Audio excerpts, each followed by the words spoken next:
Okay, so I've been asked to start from the beginning again. So you already knew what I said earlier, and you don't want to listen to it, you can fall asleep.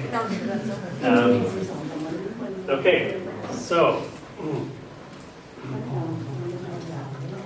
as I was saying earlier, the Industrial Revolution provided three key things. One is steam power, so that is power, energy. Iron making, so that is providing us to mechanisms to build tools, and textile making, right? So it freed the human beings from a lot of labor, right?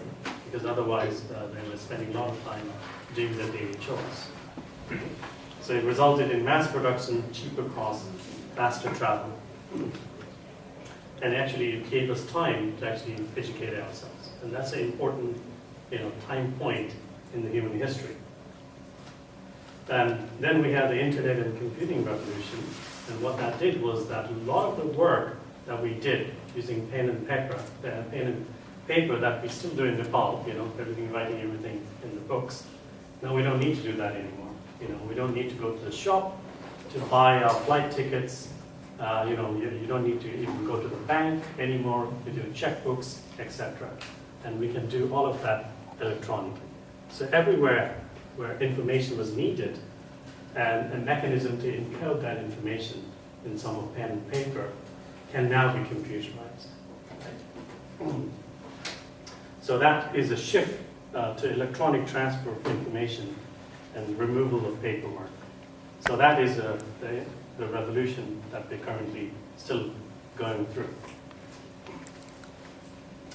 And more lately, what has happened is there's been a combination of the Industrial Revolution and computers.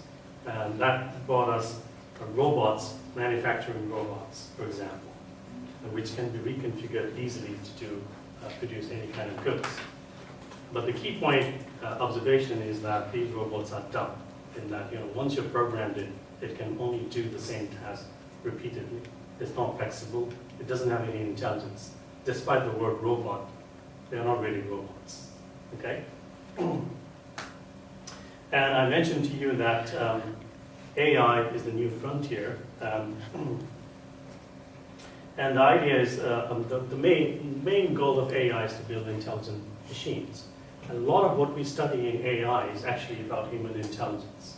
And what we want to do is to build systems that mimic the learning processes in the human brain. Yeah? So that is a real key challenge within AI. So most of AI is actually a lot of theory. And the applications you see is small end product.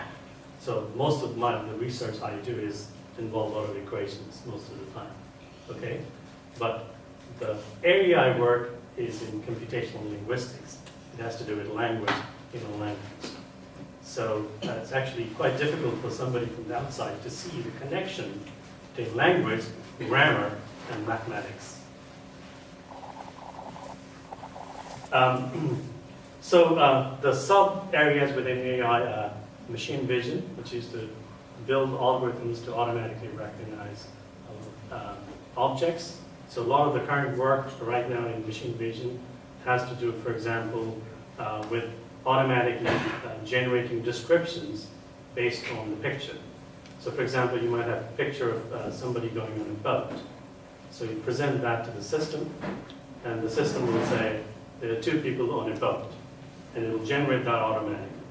So that means the system has learned the association between the objects in the image and the corresponding language, and it has also learned what the relationships between these objects. So it didn't say there's a boat, there's a lake, and there are two people. It said, there are two people going on a boat on a lake, right? Which requires interpretation. So that's a difficult thing. So machine learning is all about algorithms for learning. Natural language processing is the area I work on, which is to build machines that can automatically understand human language. And the challenge we're working on at the moment is that, you have a computer system and you feed it lots of sentences of any language, and the computer system doesn't know what language it is. Okay? Now, can this computer system automatically figure out vocabulary for this language, the meaning of words in that language, the meaning of sentences in that language automatically, without any human teaching. So can we build machines that can automatically infer the grammatical structure of languages, the semantics of languages, without training? And that is the challenge we're working on. So speech recognition and synthesis, you know that easily from things like Siri. Robotics, we explained already earlier about building machines. Knowledge representation is basically the idea that we want to be able to represent the knowledge that we possess and put it in the computer somehow. So right now, one example of this is what's known as a semantic web. And the idea is that the web, as we see it at the moment, is for human consumption. So that is, people write web pages and people consume web pages. So that is, we humans interpret the content of a web page and we figure out what the web page is telling us. But instead of doing that, can we build web pages that machines can consume, that machines are the consumers, so that they understand automatically what a web page contains. And then they can negotiate automatically with other websites. So we can have a website which is negotiating with other websites. I have this thing to sell, you have that thing to sell, can we do a swap for this much price? And can we build machines automatically to do that? Mentioned briefly of planning, which is a big area within AI, which is to build planning systems automatically. So, for example, one example of planning would be, you give the instruction to the robot and say, okay, can you move that bin and move it out of the room? The robot is here. Now it needs to say, okay, I need to generate a plan. First thing I need to do is I need to walk there. I need to now pick it up. So those are the actions. Walk there, pick it up, carry it over there, open the door. Maybe to open the door, I need to put it down, open the door, right? And then take the thing outside and leave it. So interestingly, for example, the Viking spacecraft, which was launched in the 1980s, late 80s, had an AI planning system in it.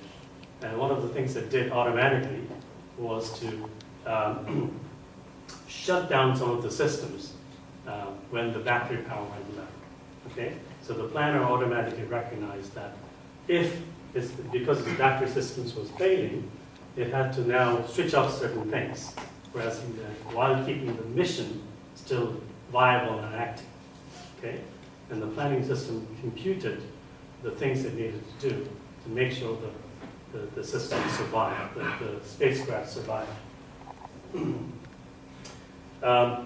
So, as we can see here, we have all these disciplines within AI, and one of the key things that underpin all of these disciplines is machine learning, which is algorithms for learning from any kind of data.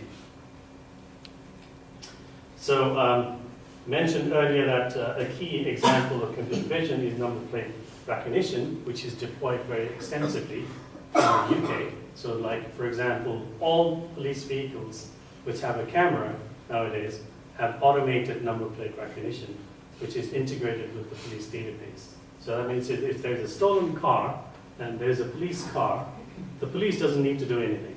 The camera will automatically recognize the number plate, check against the database, and if that vehicle is stolen, there will be an alert coming on the screen saying, this vehicle is stolen, and then the police will chase you. Okay, so don't do that. Okay. So I showed you an example of, earlier of the computer vision example of left luggage detection in a train station. And moving on, what we want to do ahead is to automatically detect pickpocketing. So it's, Oxford Street, instead of hundreds of policemen looking at all the CCTV cameras and falling asleep, we will have software systems which will scan the CCTV images and detect if somebody is pickpocketing, right? And that's going to be a lot more efficient and more accurate compared to humans, right? And furthermore, using facial recognition technology, the system might be able to even recognize who this person is, right? And generate the relevant information. So if you're old and elderly, for example, one of the things you might want to do in your home is to have your webcam in your house automatically detect if you have fallen down. I'm 90 years old, I fell down, there's nobody in the house, the computer system will automatically detect I had a fall, and on the screen it will say, it looks like I need to call the ambulance. Should I call the ambulance? And you don't respond because you've become unconscious. And within 30 seconds, some timeout period, the system will automatically call your ambulance, right? So these systems are now within reach, and we would expect that these systems will become live very soon.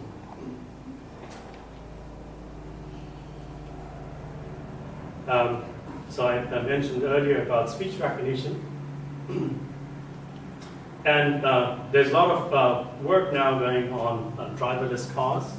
So I'll mention briefly later on, I'll talk about ethical and legal implications of such technology and generally about AI technology, because this is going to have a lot of legal and ethical implications. Because the laws that we have been designed for humans, right? And humans and machines are quite different. So the laws that work for humans are not going to work for machines.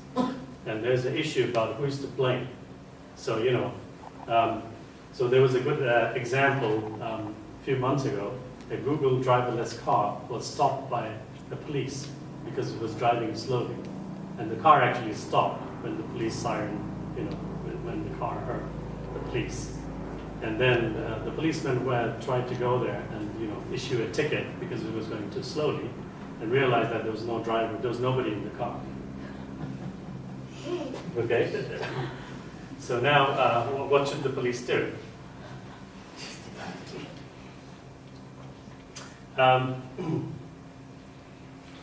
So maybe I'll show you a quick clip of this one.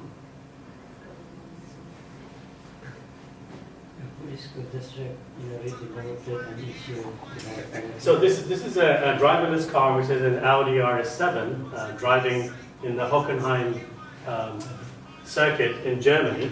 Now, interestingly, although this looks very exciting because it's going very fast, this problem is actually an easy problem.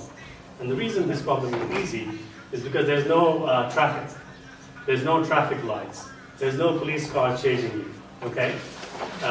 So from an AI perspective, although this looks very exciting, this is a very easy problem. The only thing that's happening is it's going fast. Okay?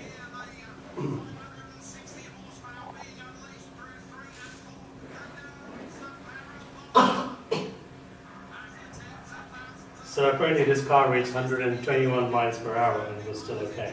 And the interesting thing is that towards the end, I'm going to speed it up, it actually stopped at the right point.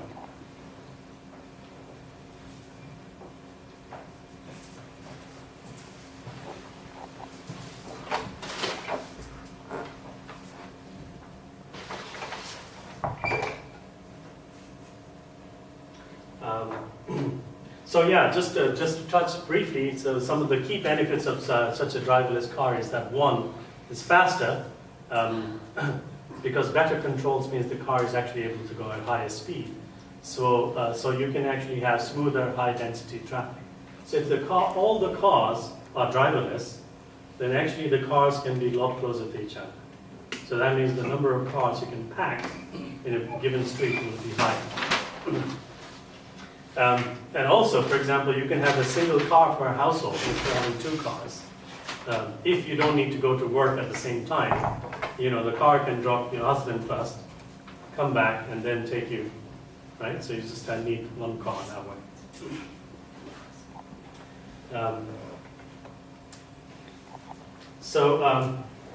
Show you quickly about a robot housekeeper. So we looked at this earlier. So this is a robot from Japan, but there's a massive amount of research going on at the moment on building household robots. And this is actually a very difficult problem. And probably we won't see real household robots in our kitchen probably for the next 5 years. It'll be probably beyond 5 years we'll actually see robots like this. Because from an AI perspective, this is a very difficult problem. Okay? So even to be able to handle that tray, it's quite difficult. It needs to know that that's a handle. And it needs to know how much force it should put into that tray. And calculating that automatically for all the objects is actually quite difficult. You know, it'd be quite difficult for a robot to pick an egg and make sure that it doesn't get crushed. So it's a hard problem, because picking an egg is quite different from picking, I don't know, a big iron pot, right? Oh, the bag in hand. Yes. So yes, so it's difficult.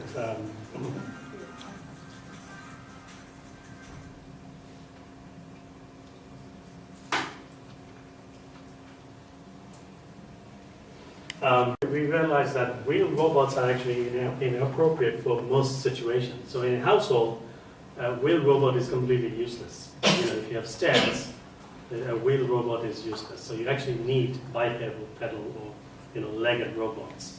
And also, wheel robots are useless in a disaster environment, because you may not have anything where the wheels are useful. So a wheel robot can't go inside buildings, for example. So briefly mention to you what machine learning is. So here, this is a shop, and these are the dresses it sold, and these are all the dresses it didn't sell. And now it needs to decide which dresses it should buy.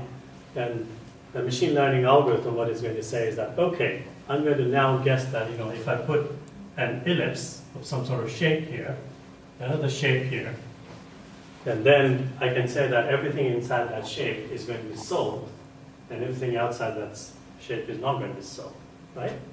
And then you can provide that information to the shopkeeper, okay? And as this data becomes updated, the learning will also get updated, right? So if that happens to be untrue in the future, then you get some blue dots here as well, okay? And the system can automatically update that information. So using that, it can detect whether this dress is going to be sold or not, automatically, okay? And I mentioned to you earlier that we can use exactly this idea, same idea, to do all kinds of learning problems. For example, if this is a cell, and that is cell size and, I don't know, some X-ray measurement. So using that information, the system will be able to say whether that cell is diseased or not diseased. And this is exactly the mechanism used to detect things like breast cancer, all kinds of cancer, etc.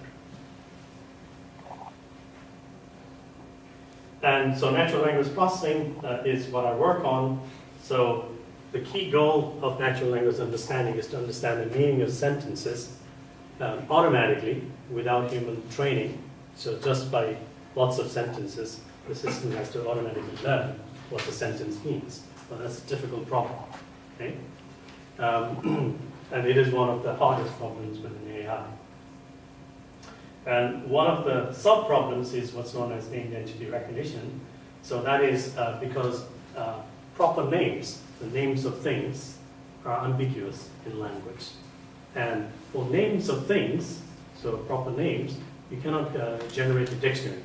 So, if I have a dictionary which says Paul Smith person, and then later on you find that Paul Smith is a fashion brand, and then Paul Smith died, and you need to delete him from your dictionary.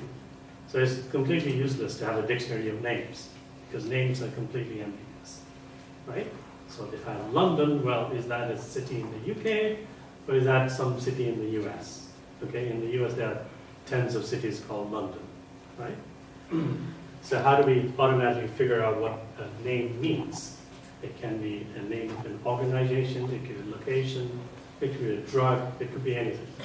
And the challenge within natural language understanding is to automatically figure out, given a name and given the context, what kind of name it is. Is it a person, location, organization, etc. So here, Kenneth Joseph Lenihan is not actually three people, it's just one person. Okay? And New York is a location, etc. And May 25 is a date, etc. So this is an easy problem. But in general, this is a difficult problem.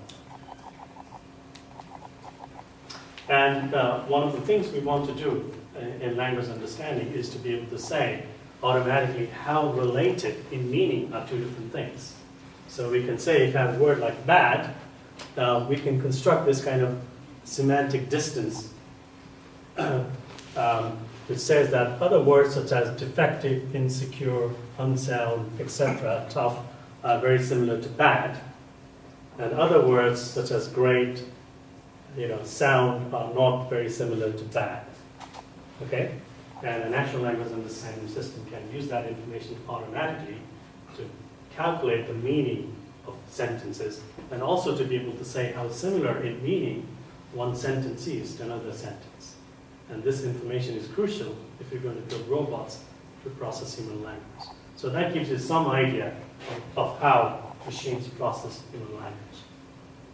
And then, in the future, we would expect that you can talk to your fridge, you can talk to your microwave, etc. You won't have to say anything to your microwave. You say, can you cook this chicken like the day before yesterday, in the same style as the day before yesterday, right? And then your microwave will do that. So actually, this is a fridge we actually built in University of York. So more of that bit later, and I also talked about, this is a startup company I had a long time ago, in 2001 in fact. And the idea is to combine something like Siri with a language understanding and a dialogue system. So here, the system is used to, for example, to sell mortgages for First Direct. Yeah? So,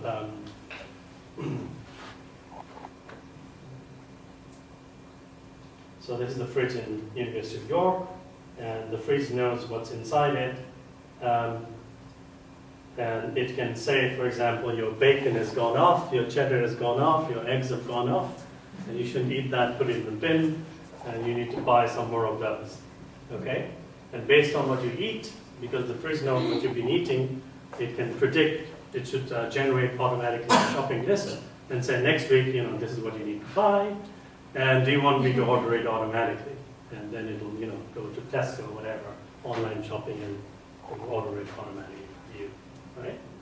And it also, because it knows the sell-off, the sell-by or eat-by dates, it can generate recipes based on, so here, you can see that the time there, so if you click on that, it says, okay, these are the recipes you should be eating, because the last several days you've not been eating any eggs, and now you've got to start eating eggs, etc. So another example of natural language understanding is sentiment analysis, and we want to be able to look at what people say and automatically say whether it's positive, negative, or neutral, or you can have different kinds of scales, etc. So this is a simple example. And using this kind of information, we can go into a product and automatically generate these star ratings for different features. Yeah? And the key point about sentiment analysis is that this kind of information is a lot more reliable compared to doing a survey. Because when you do a survey, there's no guarantee that the guy who's providing you, filling up the form, is telling you the truth. Right? So there's an inherent bias when you do paper-based surveys. And this kind of automated analysis is a lot more reliable. So here's an example. So those of you who are interested in language, the senators supporting the leader failed to praise his hopeless HIV prevention program. Okay? Is that positive or negative?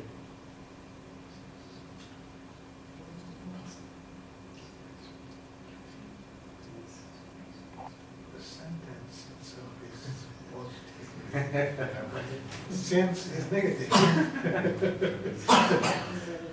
Okay. So let's try to see how we can do this. Okay. We take the word HIV. That's negative. Okay. HIV prevention is positive because prevention works in the opposite. It's like not. Yeah. It's like a negation. So that's known as a balance shifter from a linguistic terminology point of view. So HIV prevention is positive. Okay? Program is neutral, doesn't convey any sentiment. So we still have positive here. HIV prevention program is positive. And hopeless turns everything positive to negative. So hopeless HIV prevention program is negative. His is neutral, so hence this is negative. Okay? So, look at some more examples. Doctor prevented the patient from getting cancer. The doctor prevented the patient from getting cured. Okay? There's only one word being different. Okay? So the first one, doctor prevented the patient from getting cancer. Is that positive or negative? And prevented the patient from getting cured? Okay? And so we can use the same kind of ideas as before to generate automated sentiment labels. So here's another last video. There's no more video after this. So in 2011, an IBM system known as Watson competed against the world's best Jeopardy champion. So Jeopardy is a quiz contest, and you have to bet. So there's a question being asked. You have to say, okay, I'm going to bet 200 pounds. And then if you win it, you get 200 pounds. Okay?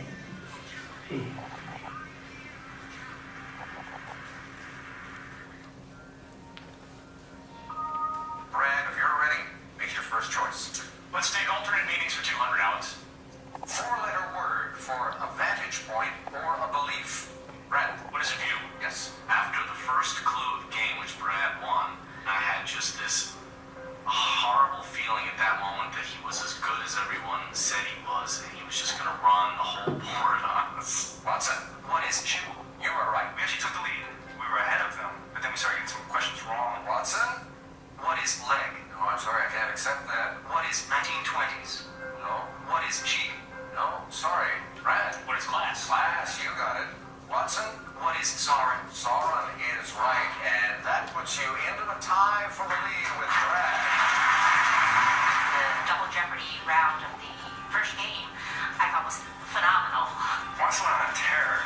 Watson, Who is Franz Liszt? you are right. What is violin? Good. Who is the church lady? Yes. Watson, What is narcolepsy? you are right, and with that you move to $36,601.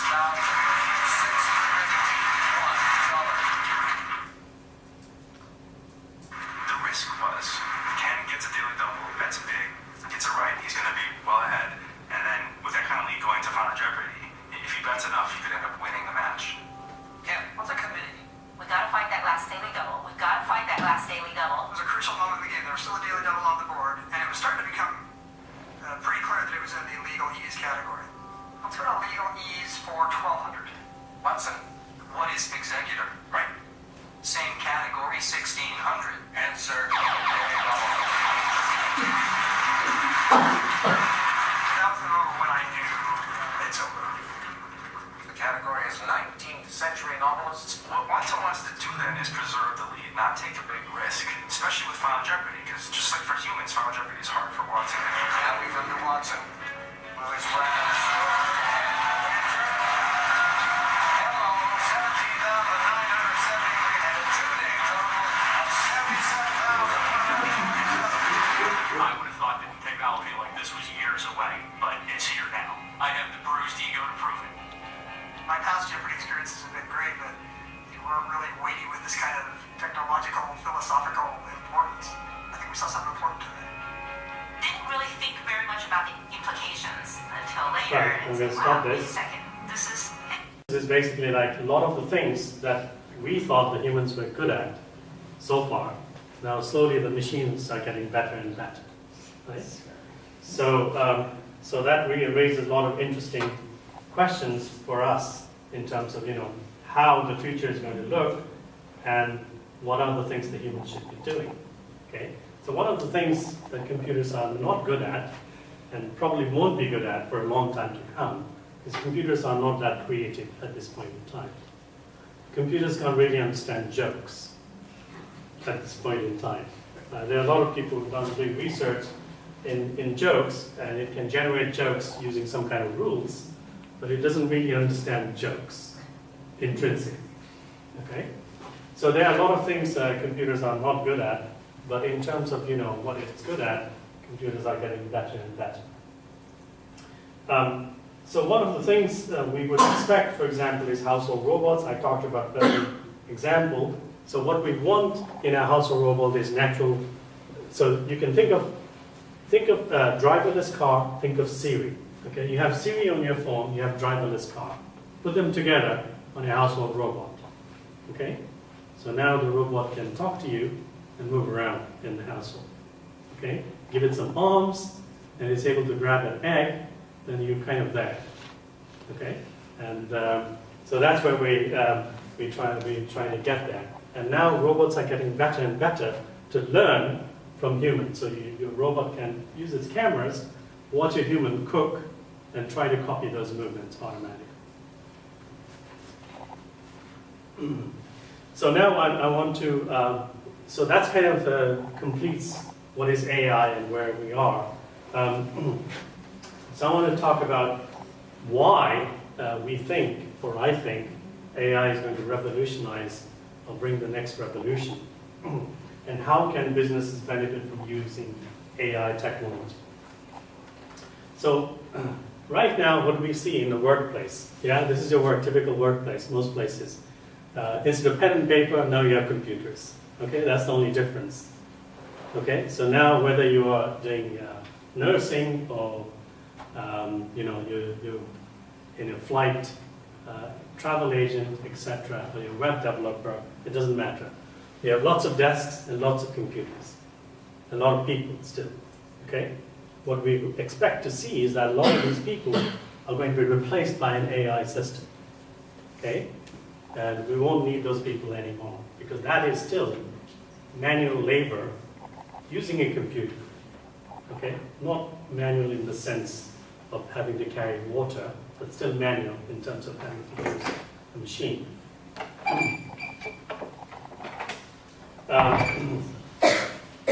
So we would see one transformative change in this way, and this is going to happen very fast in the next 4 or 5 years' time. And the technology is already there. It's a question of integration, and that's not happened yet. The other kind of thing that will happen is that there'll be new kind of technologies, new innovative, disruptive businesses using new ideas that's going to come up.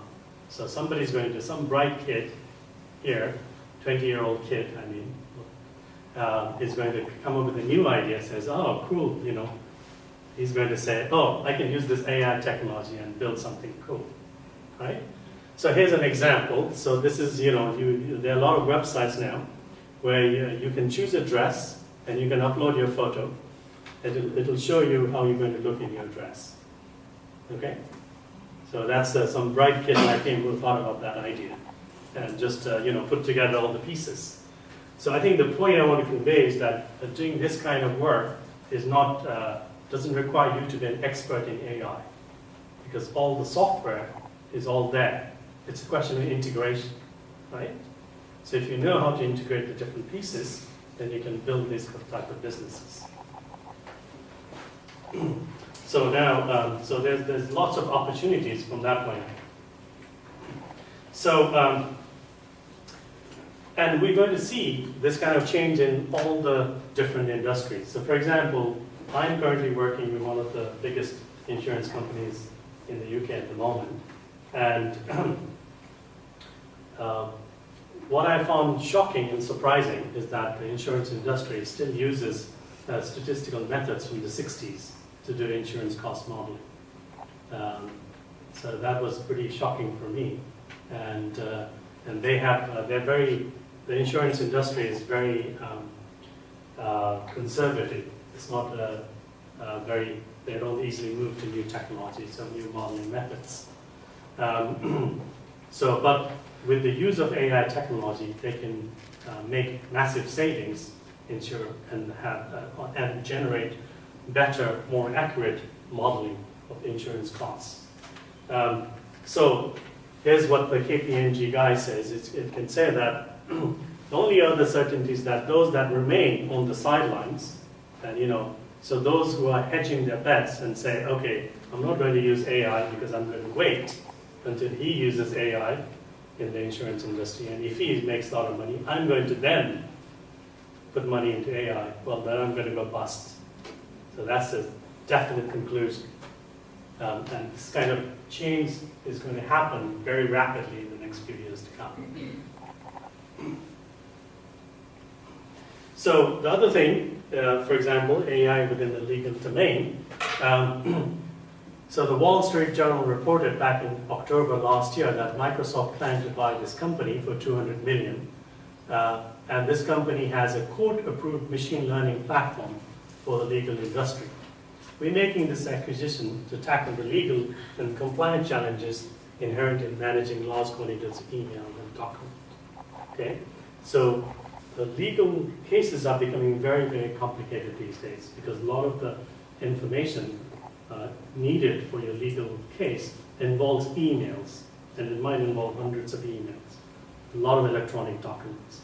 And for a human being to analyze all this, make a picture of what the legal arguments are with respect to the laws of the country is very difficult.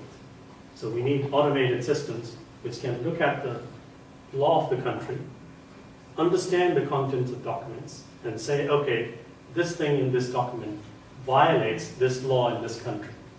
And we want that to be done across millions of documents automatically. Yeah? So Microsoft contention is machine learning will make shifting through emails and documents for relevant information that pertains to legal or compliance matters a faster and easier process. And in fact, in the US, if you look at the top law firms rely on AI systems instead of human lawyers. So the top law firms in the US do not employ junior lawyers at all. They only have the senior lawyers. And the junior lawyer is an AI system, which does all the work and gives the relevant information to the senior lawyer. So the top law firms only have a small number of lawyers and use AI and machine learning to do their work. And technology such as Watson is now being used. Similarly, AI is being used within the within the medical domain, and we would see that the normal GPs are going to go, there will be less and less need for GPs in the future. And that is because over time, doctors will increase their reliance on technology for diagnosis and decision making. They already do that, right? So when you go to the GP, they're typing in the computer, putting the symptoms, and the computer says, these are the possible diagnoses. So eventually, what will happen is that we'll need fewer doctors, and every patient will receive the best care. Diagnosis and treatment planning will be done by a computer, used in concert with empathetic support from medical personnel. Okay. So no brilliant diagnostician with bad manners, will be needed in direct patient contact. Instead, we'll use doctoral algorithm to provide the diagnosis, while the most humane humans will provide the care. And this is where the health sector is going. It's going to go. So coupled with this, what is happening now is that we have mobile health sensors on your phone, or you have your Fitbit or whatever devices, which can be integrated with your health application. And this data could automatically fed to the GP, etc. And you can have your machine learning algorithms providing you instantaneous diagnosis and a more accurate diagnosis than compared to your doctor. And you will need to make an appointment with your doctor. So, however, now I want to close in the next few minutes. There are a lot of ethical and legal implications. So these are some slides I borrowed from Alex Hall from Politics in our university. So the problem is that the philosophy of moral responsibility, upon which our legal systems are based, tends to focus on rational human agents. Okay? So the thing is that we assume that humans are rational agents, and our laws are built based on that assumption. But now the question is, are machines rational agents? And how do we determine whether they're rational? And we assume there's a causal connection between action and outcome. And we have knowledge about the possible consequences of our actions. So, we have ethical choices, and we are aware that if we do something, what is the possible consequence? Okay? But machines may or may not have that knowledge. And we have freedom of choice. Well, do machines have freedom of choice? Well, not really. Okay? So the question is, to what extent are designers responsible and accountable and liable for their technological artifacts and systems? Okay? So moving on, are algorithms ethical? Are computers moral agents? Okay? And these are questions that the society and the governments have not yet thought about or answers, or have answers to.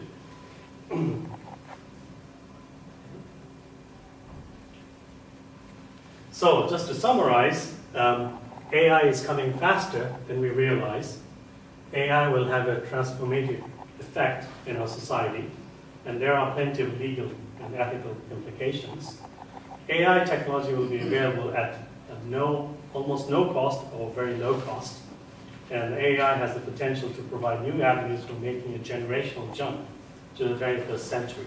So this is especially relevant in the context of developing countries, right? We don't need to go from the 18th century, then to the 19th, then to the 20th, then to the 21st. We can go from the 18th century to the 21st century straight away. Thank you.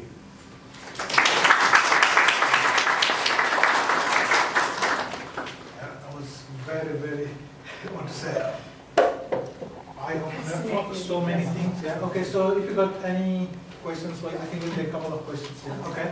Yeah. Start from the front row now. So the question I want to ask is, so in terms of human development, like future human development, like will AI take over the human intelligence? What I'm trying to say is, by the end of industrial revolution, we don't have to use power. So if you're using power, you're doing something wrong, right? So similarly, AI is progressing. So how will human being evolve to stay on top? Yeah. So that's a very good question. So one thing I forgot to say is that, so actually I believe there's going to be another revolution after this AI revolution. And that revolution would be in terms of understanding how the human brain really works. Because at the moment, we have some theories about how the human brain works. But we do not really have an understanding of how the human brain works at the algorithmic level. Yeah? So that means at the moment, what we're doing is that, we are like a copycat. We look at people, right? And we see how they do things. And then we try to build an engineering solution on the computer. But we don't really know what the human brain is doing when that human is doing those actions, those things. What we're doing is we're making a copy of what the human being is doing without knowing how the brain is actually working. Right? So that puts a limitation in terms of how much progress we can make with the current AI technology. Right? So there is now a lot of fundamental research going on in terms of trying to understand how the human brain works and how we can recreate such machines. But we're still very far away to realizing those dreams at the moment. Okay? So what I would say, to answer your question, is that we're still in charge and will remain in charge, at least for the next 20 years to come. Okay. I think first I'll take that one. A really interesting presentation and the information about AI. And I actually have the same question. Like, it looks like machines is going to be everywhere. So They will be. Yeah, and it is very scary. Yeah, it is very scary. So what is your personal opinion about it? And also one more question. You've been saying it's going to be in a very low cost. So how much would you say? So here's the answer to that question, okay? If the government tells me, sorry, you don't need to work because your work is going to be done by AI system, and now you can take this unemployment benefit and go to holiday in the Bahamas, I'll be very happy, right? So I think it's less work is better for humans, right? So you can relax and do other things that you enjoy and let machines do all the work. So why do you want to, work in a travel agent and book flight tickets? Do you really want to do that? Yeah, but if it's going to replace, how... I mean, why do you want to earn that money if that money is given to you without having to work? But I think it's for the top level, managers or CEOs. But if it, like for low, let's say for a Tesla example, you've got automated checkouts and so many people are losing their jobs. So for people who are in that low level income, I think... So I think that's a very good question. So I think the point is that we are at the point of transition at this point in time, right? We haven't reached the other side. But the other side, I would say, not necessarily going to be bad. If a small number of people can do all the work, which requires working, we still need humans to do some of the work. But if most of the work is done by machines, then 80% of the population can relax and enjoy themselves. I think one answer. I have. I question the connection with that.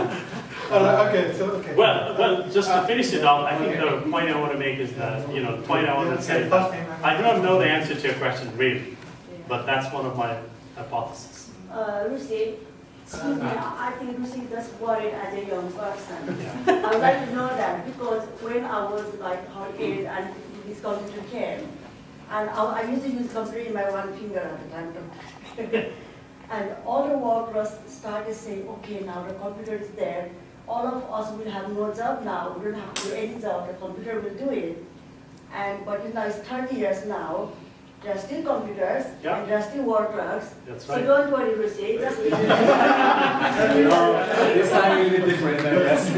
Maybe your children will need to worry, but not you yet. Yeah, okay. So recently in The Guardian, I think I'll quote his name, and he's a best-selling historian actually, and his name is Yuval Noah Harari, and he has predicted that AI will create useless class of human. And it's not. I already said. Like, to some extent. I already disagree with that. I would like to be useless so that I can go to Bahamas and have a free holiday.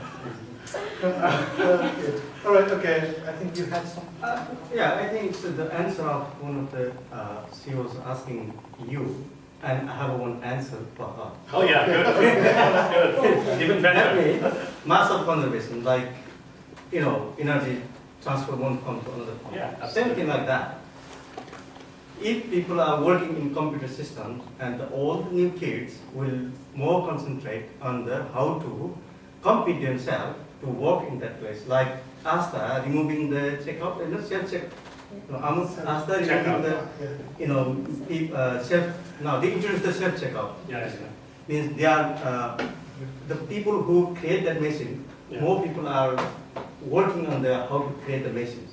So in the future, the automated checkout will also be removed because you won't need it. Yeah. Because as soon as you put your stuff in your trolley, the system automatically knows what you bought. So you actually won't be any need for that. That means, people are stepping up. Like, that's how we don't need to be very worried in future. don't worry. Lots of video. We have to. Oh yeah, okay. Listening to your topic, this lecture, it really scares me. My ignorance got a higher thing. What scared me that you are developing this, which is good, but who are you developing for? One, you say that computer robot can't replace the human being. Not yet. Right.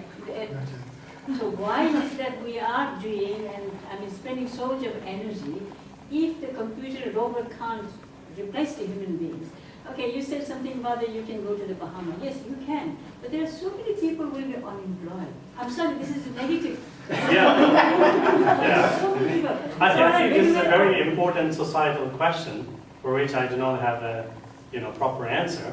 But I give you one possible scenario.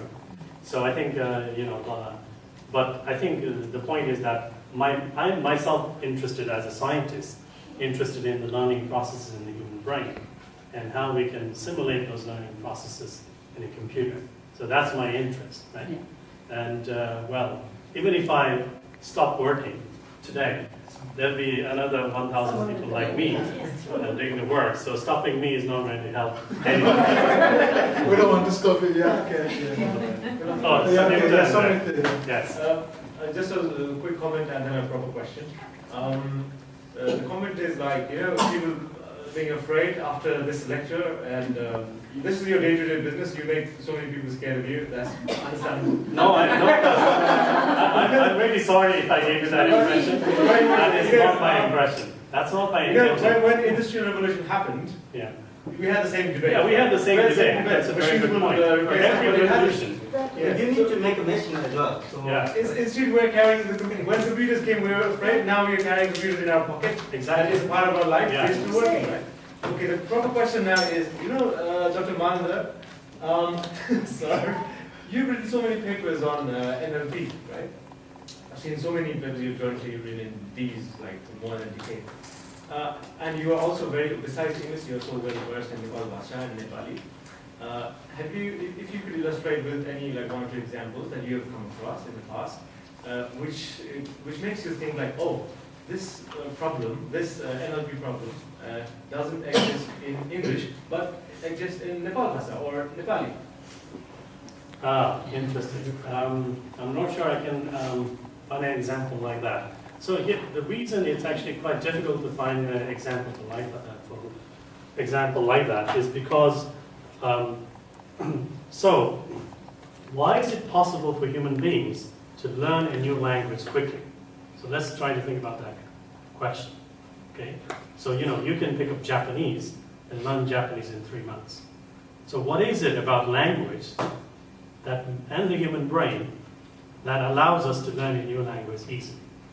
Okay, and to answer your question, we need to analyze this question. And the reason is that human language has got so people from SOAS here who've studied linguistics would know that all languages possess what's known as universal linguistic properties and language-specific linguistic properties. Okay, so nouns exist in every language. So there's no human languages where nouns don't exist. Verbs exist in every language. Okay, and the combination of nouns and verbs allows us to construct sentences. Okay, and this information is hardwired into our brain.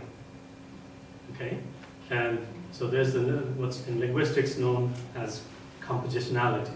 So how you compose different things, different words, and you're able to compose its meanings as well, not just the words, to form bigger phrases and bigger units of meaning. Yeah, and this is a language universal phenomenon. Okay, so it will be possible that a certain linguistic phenomena is not going to be available in language. Okay, for example, in English, we do not have many gender classes. In Newari, we have a lot of numerical gender classes. Chaga, Niga, Songa, Chaman, Nima, Soma, right? In English, we don't have that. So Thai has got 40 different gender classes, for example, right? So there are these variations, but the concept of nouns, verbs, and compositionality is universal across all human languages, which is the reason why we're able to pick up new languages easily. The lady at the back? I think I just wanted to follow up on the questions about being scared about machines, but like in a sort of funny way. Because I was thinking, you have been talking about machines being able to understand language and to feel or to be able to, to be responsible or make it, if you happen that they will be able to be responsible.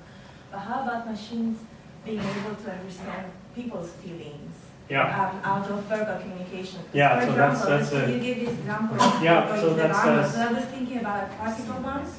Like I want to go for shopping and the machine recognizes stuff that I put in the basket and it tells me you're buying too much chocolate. But yeah. I just broke up with my boyfriend, so yeah, I yeah. don't. That's good for me if the machine prevents me from doing that. If the machine is doing something bad. I have some chocolate in my bag if you like it. So let me try to answer that question. Research on that side. Yeah, that's a very good question. A very good point. So I had a project a few years ago which was funded by Unilever, and it was to help people quit smoking. Now, we want to build a system which was going to talk to a human being and help this person quit smoking. Okay? So here are the things that the computer system should not do. Right? If you tell the human being, sorry, if you smoke that cigarette today, you're going to die tomorrow. You know, what's going to happen? The human being is going to say, you know, delete that software. Okay? So I think your question does a lot of different things. So let me answer this part first. I will move on to the other parts of your question. So one is that, you know, if you're going to have AI systems, and those AI systems need to be treated like friends by a human being, then it needs to have empathy, right? And it needs to understand the emotional states of the human being. And that's a very important human criteria. So one of the things I would say, and just going back to this example I had,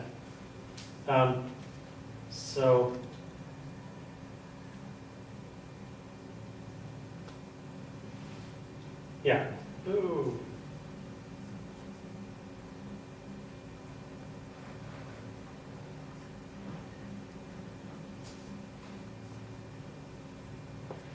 So when we launched this system in First Direct, nearly 15 years ago now, is that we saw a lot of people typing in questions asking a date with this woman.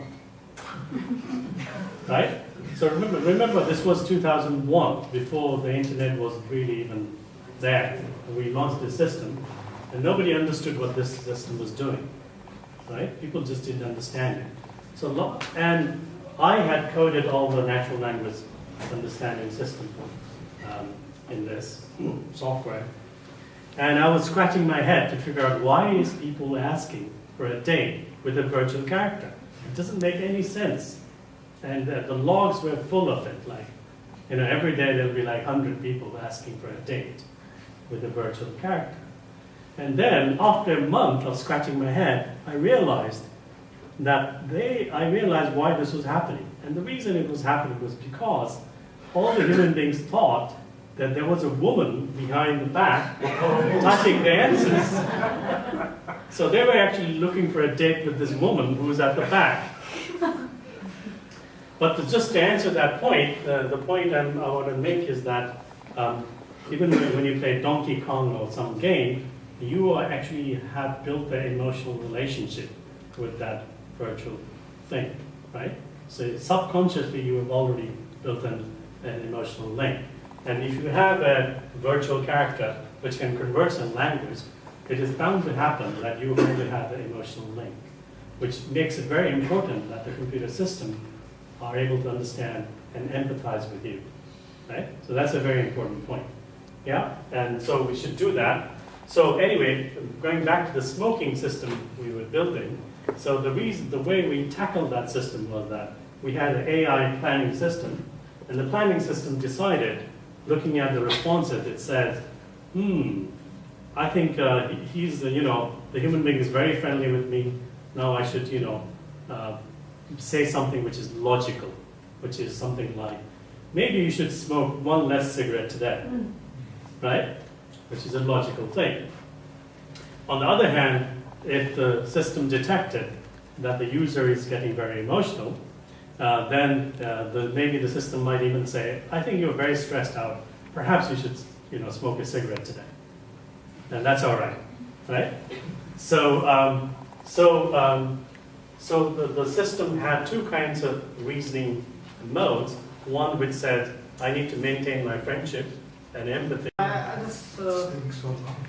We have been using your AI system is LiDAR or APNR, automated non-plate recognition system, and our scanner for the road, tailwind. So many places we use. Yeah. But I am just wondering whether your area covers the air safety. Airplane, in the airplane, the safety is so, it's very difficult to recognize the problem. Yeah. So AI is doing or not? Or Yeah, of or course, it AI is- is being deployed in airplanes. But let me just say the important thing again, that building autonomous aircraft is easier than building an autonomous car. And building a household robot is harder than all of them. Yeah.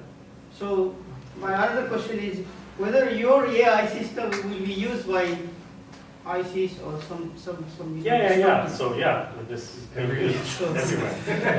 Of course. Yeah, I think this is generating such a good. I think of we course, can very talk in interesting, a but we need to be looking at the time as well. But maybe I'll take one more last question and then okay. Can I just, no, this. I think Lochin is going to have a fight with me. A small one. Shall I go wait outside the door? Disrespect to the speaker, all the speakers that we had today, they did very great job. I'm very impressed with it. The only thing that the AI now you can develop, or suggestion is that, can you develop a robot or something like that to keep the time for the lecture, for the speakers? Yeah. That's easy. That's called Guthi. We should do that. And just We will have a robot to visualize us. All right, okay, thank you very much. Again, so let's give a big applause for.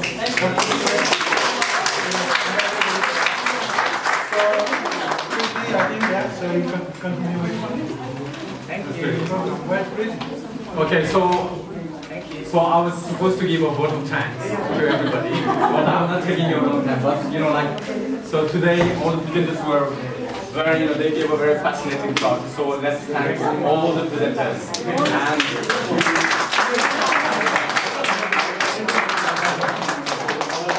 Because even we had such a technical problems and everything, and even within this environment, you were so passionate. So thank you. Thank you for not sleeping during that. If you'd like,